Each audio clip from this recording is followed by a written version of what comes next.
Today we're looking at a mode on the camera, on the iPhone camera, that we haven't looked at before on this channel. It's something that we probably don't use very much. I know I certainly don't use it very much. Slow-mo. I'm going to show you 3 different tips and techniques to get the best out of this function on the camera that nobody uses.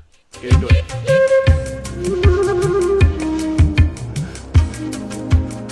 G'day guys, Shane Mostyn here, welcome to the channel. If you haven't been here before, I do 2 videos each and every week all about small sensor photography, generally in low light, so today is a little bit different.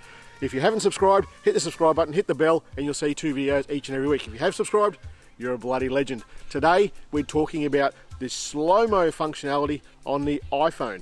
So, a couple of things you want to know. One of the things you want to know is on the back of the iPhone, and today what we're talking about is the iPhone 12 Pro Max.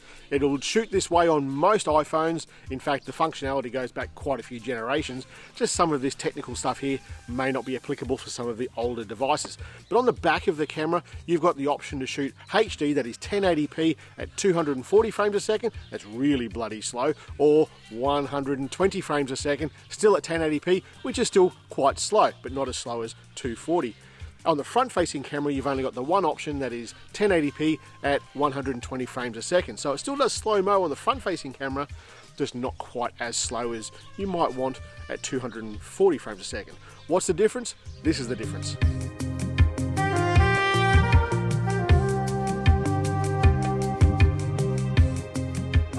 So what we're going to go through first is 3 ways that I've come up with to use slow-mo on your iPhone. The first one is the reveal. What is the reveal? It's when we're using the slow-mo to start somewhere low and in grass or in trees or things like that, and you're going to eventually reveal a subject after you've pushed through.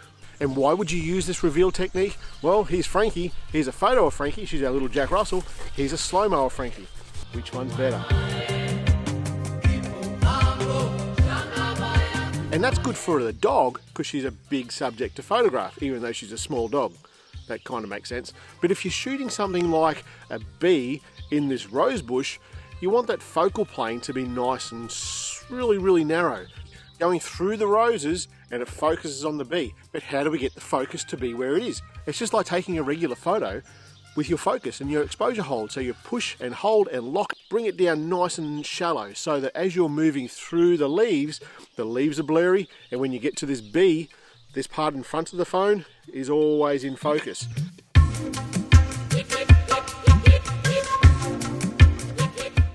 And you can add more dynamics to the image or the video by turning the phone as you push through that foliage, and it looks pretty bloody good.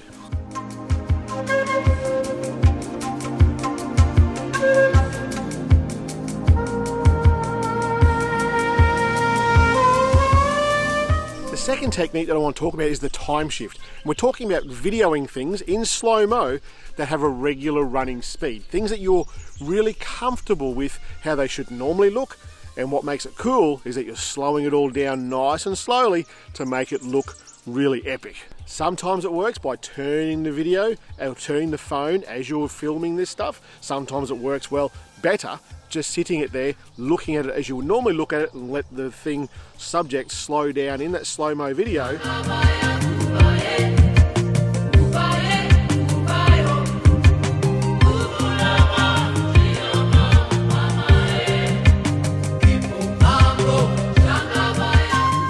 The third technique is perspective. What I mean by perspective is because these lenses are so small, we can do some pretty cool things with it.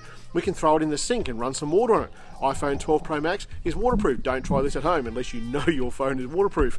I'm not responsible for any warranty claims. The other thing that you can do with this thing is throw it in the air and, well, this is what you get.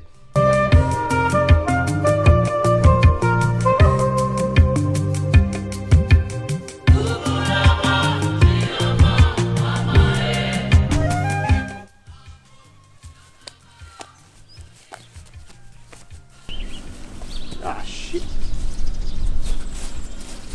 Well, that was pretty bloody hard ground. Let's just duck out to the farm real quick. We've got some really thick pasture out there. If I do drop it, well, it's not going to get hurt. Let's have a look.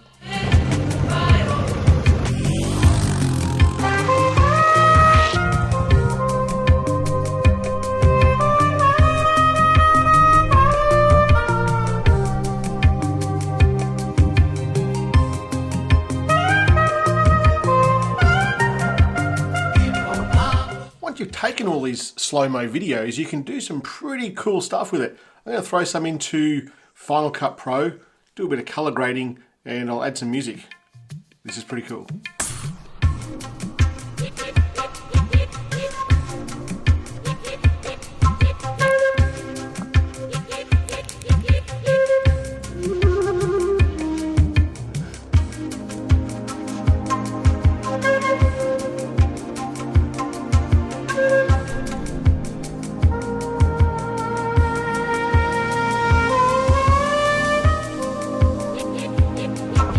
That's it for this week, guys. I'll catch you later.